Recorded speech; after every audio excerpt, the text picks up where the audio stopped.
শোনো নিশিকান্ত চৌধুরী, আমার বহুদিনের ইচ্ছে বড়লোক হওয়ার, তাই জঙ্গলে কাঠ কেটে আমি চোরা পথে পাচার করেছি। তাই শেষবারের মতো বলছি, জীবনে যদি বাঁচতে চাও তাহলে ওই দলিলটা একটা সই করে দেবে। চলো। সই আমি করবো না, অসম্ভব। এটি আমি কিছুতেই হতে দেব না। আরে আরে আরে ব্যস্ত হচ্ছেন কেন? আরে যাবেন যাবেন, তবে আপনি যেখানে যাচ্ছেন সেখানে নয়, যাবেন অন্য জায়গায়। আমি যেখানে পাঠাবো সেইখানে।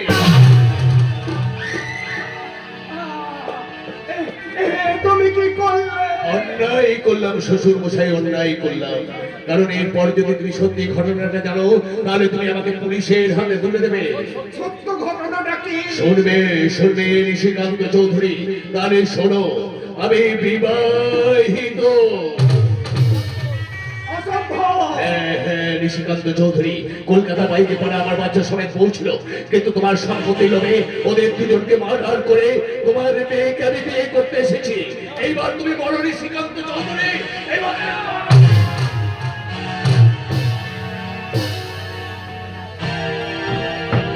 যেমন করে হোক ওই রাজশেখরে বাকি সম্পত্তি আমাকে কোচ করতেই হবে।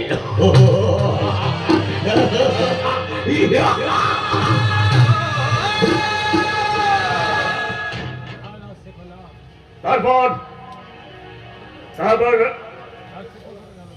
কে চলে গেল পেছনের দরজা দিয়ে।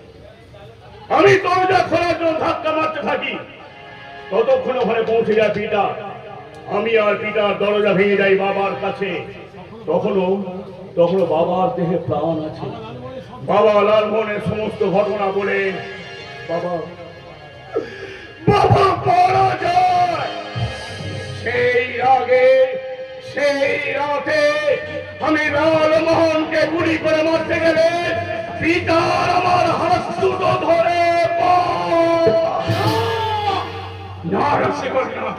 বিশ্বাস কর, কাজলকে আমি নিজে কথা বলতে গিয়েছিলাম। তারপরে ভাবলাম কাজল যদি আমাদের কথা বিশ্বাস না করে, যদি ভাবে আমরা সব কিছু বানিয়ে বানিয়ে ইচ্ছা করে সাজিয়ে বলছি।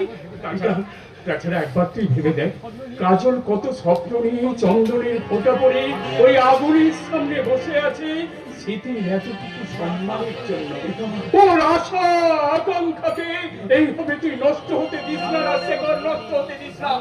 ওই শয়তান লালমোহনকে ভালো পাত্র ভেবে আমি যখন ভুল করেছি, তখন ওই তার খুন করে দেয়া ওই মেসমশাইয়ের মুখ থেকে ওই রক্ত মাখা ছুরিটা আমি আলাদা করে সরিয়ে রেখেছি। সমাজ জানুক আমি খুন করেছি, আইন জানুক আমি খুন করেছি। কাজলের ভবিষ্যৎকে সুরক্ষিত করতে আমি সেই সমস্ত অপরাধ নিজের মাথায় পেতে নিলাম। শুধু আমার পলাশের দায়িত্বটা নিয়ে আমার পলাশকে মানুষের মতো মানুষ করে তুলি। আমার মরা মুখে দেখবি নয় রাজশেখর, এই কথা তুই কাউকে বলিস না, আর বাধাও দিস না।